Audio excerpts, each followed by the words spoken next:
The Spurs are winners in Chicago. They beat the Bulls 121-117. The final score, best start since the 2015-16 season. They are 8-2. How about that, Mr. Sean Elliott? 8-2 through the first 10. Thrilled, yeah, and that's the way it should be. And you know, I'm always going back and looking at games that we could have won, like the Laker game. Yeah. You know, that was a winnable game. Phoenix, give them credit. Could be 9-1 right now, but I am pleased with 8-2. I'm going to take that every single time, especially when our guys had to come back in the fashion that they did tonight, where they really had to clamp down. Hadn't played good defense really until maybe the middle of the fourth quarter. They started getting stops, really started communicating, making it hard on the Bulls. That's how Mitch Johnson wants them to play for 48 minutes. It was funny when Will Perdue joined us. That's when Luke Cornet started playing really, really well. And he was saying he sort of saw himself in Luke Cornet a little bit. And I know you were so excited to see Luke come back. I really was. And, you know, like Will Perdue said, high basketball IQ, sets screens and rolls to the basket, always takes the right angle. He's not going too wide. He's going right down the middle of the key. There he sets the screen, almost like a little slip. The defenders don't communicate it very well. You're outside the play. There's the pass over the top again. And here he is, takes the right angle. Once again, he keeps that help defender on his back, and there's no way for the help defender to get back in the play. I don't know how many lobs he got tonight, but he did a phenomenal job rebounding the ball when he was out there with Victor Wembanyama. Boy, it's tough to get a shot in the paint. They're going to get every single rebound. It's just fun to welcome him back. And you mentioned it. Him and Castle have sort of a special connection on that lob. I mean, Steph Castle finds everybody. He's finding all the bigs. He's finding Victor. He's finding Luke Cornet. But Luke Cornet is easy to find because, he takes the right angles on all his cuts. And he's not as much a point of emphasis. Like you see, anytime Victor's setting that high screen and roll, teams have talked about that over and over and over again. Then Luke Cornet gets in there and they run the same high screen and roll. And the weak side defender, he's hugging his man.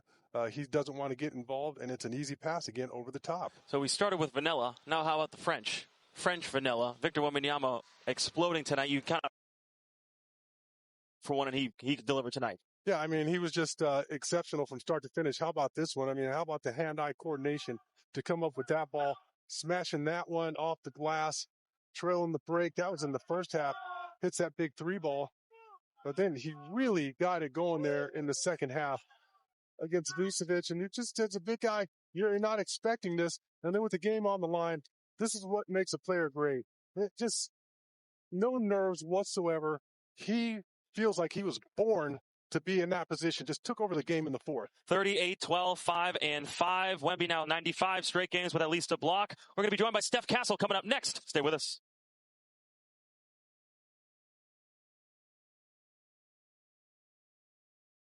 With the first pick in the 1997 NBA draft. I'll tell you the truth. There's a lot of thoughts that went through my head at that time. I was like, these guys are taking way too long. They've got some. Yeah, I mean, we weren't too happy with how our defense was playing the first three quarters, and I feel like our guys really came. I mean, regardless of what the coaches said, I feel like the message is more important from us. So our guys came together in the fourth quarter and knew we had to clamp down on defense if we wanted to win. What was said to you guys about your defense at halftime, and what was the difference in that fourth quarter for you guys to tighten up the ship and make it difficult on the Bulls? Yeah, just knowing what our standard is, knowing it wasn't good enough. I mean, we've seen it multiple times, knowing how we can defend guys. So I feel like we were giving them too many open looks, too many easy buckets, and once we clamped down on that, didn't really give up any easy buckets. We made it easy on ourselves.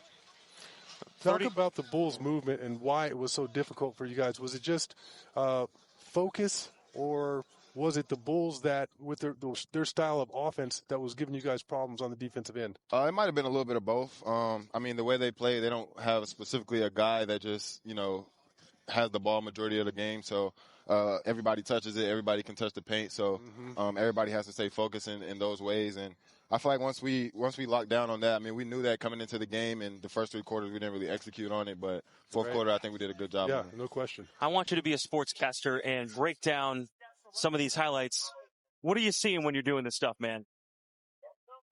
Just trying to be patient. I mean, just with the guys that we have, I know I draw a lot of attention just touching the paint. So just trying to create advantages whatever way I can, and especially in the pick and roll with our lob threats, just being able to find easy buckets. Yeah, talk about your connection with Luke Cornet. I don't know how many lobs you threw to him tonight.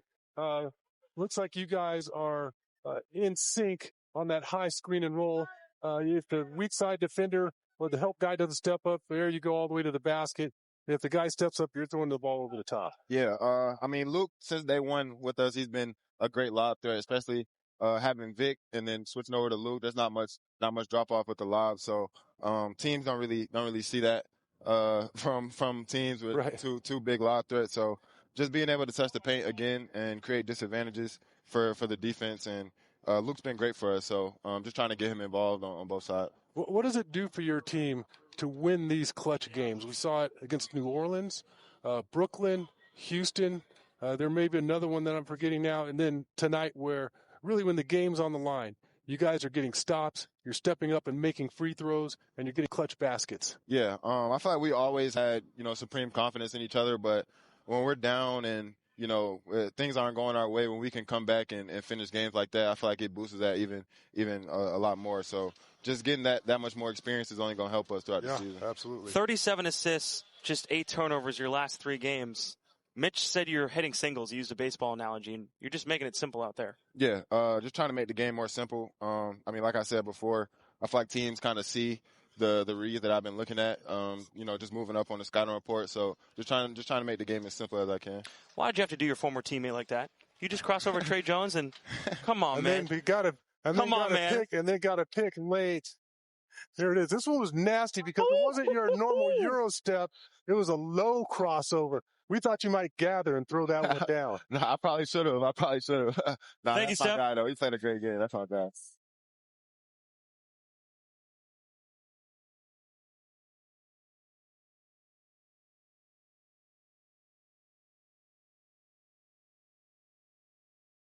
His poise and just he walked that game down possession by possession there at some point where he just was very fundamentally sound, very focused. Then he kind of just dominated a lot of possessions, and of course the shots and the blocks and stuff. But even the communication, connecting the team defensively,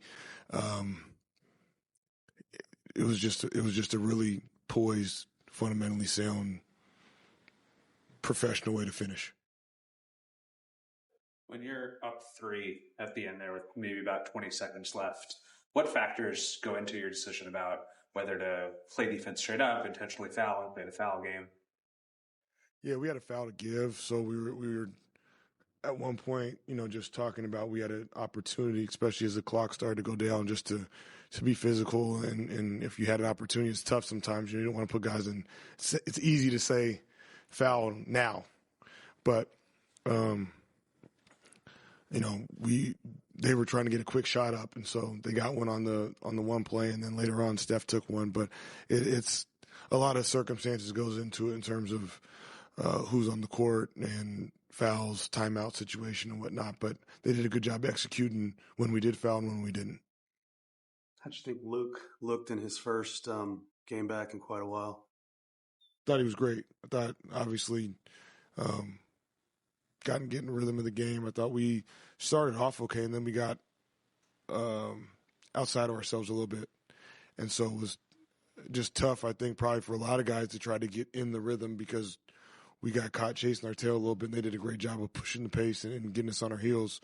And then we looked a little indecisive on both ends of the floor, but he did a great job finishing and being a part of that group that closed it out. Going back to Victor and those back-to-back threes at the end, we saw him do the little wave off before the second one. Was that planned, or was that a spur-of-the-moment thing that he just decided to do in that moment? I think wave off in particular with the isolation. Yeah, I mean, we were running pick and roll in the middle of the floor quite a bit, keeping it pretty simple. He made the shot, and so that's one where sometimes it's about players, not plays, and he obviously liked the matchup he had, and so we have a few guys that do that at times, whether it's him, Steph, De'Aaron, and he liked his matchup, and so we just have to space around him and then play after he creates advantage or takes a shot, which he did.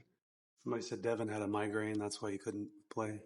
I think something like, obviously, that I didn't sit him that whole time, so he was out. I think it was something like that.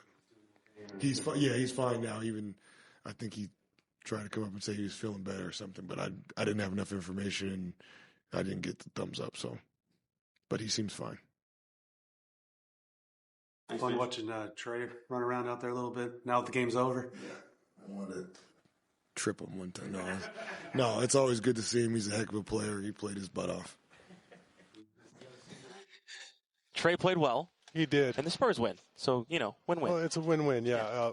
Hats off to Trey Jones. Yeah. He was trying to get a win against his former team and really played an exceptional ball game. I can't remember what his numbers were. I think 7 assists, 7 rebounds, 22, if I'm not mistaken. And so hats off to Trey Jones and just, bringing the competitiveness, the competitive nature that he possesses to the game.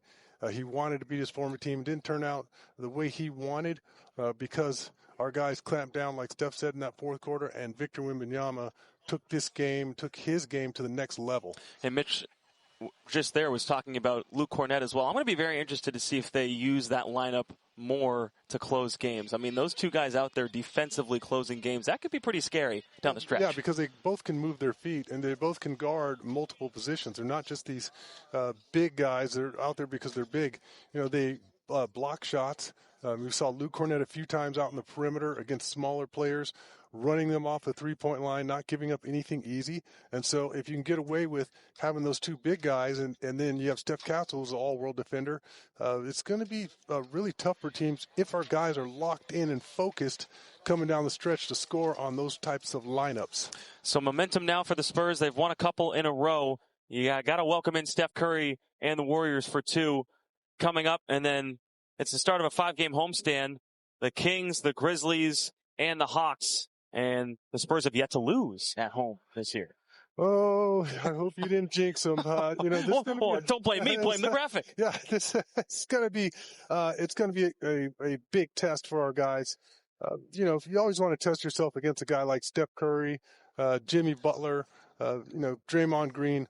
Those guys have been there, done that. They're terrific ball players. Obviously, they're extremely well coached. My guy Steve Kerr does a phenomenal job with them. So it's good. The thing I like is that you're going to see them back to back. And so whatever happens in game one, let's see if our guys or they make an adjustment to whatever happens in that first game. And it's kind of a little bit like a little mini playoff. And so that's how you get better, by playing the best. Yeah, that second game against the Warriors, an NBA Emirates Cup game. I'll take the blame. If I jinx them, it's my fault, not Lamar's fault, not the graphics in the truck. The truck's all mad at me right now. You're going to take the blame. Yeah, I'll take the blame. Okay. Just got to put it out there.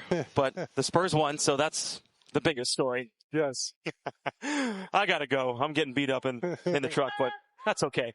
The Spurs win it 121-117. The final, they start a season 8-2 for the first time since the 2015-16 season. Victor Wembanyama, 38 points. 12 rebounds, 5 assists, and 5 blocks. And the Spurs get the job done in Chicago. That's it for Spurs Live post-game. For Sean Elliott, I'm Jacob Toby saying good night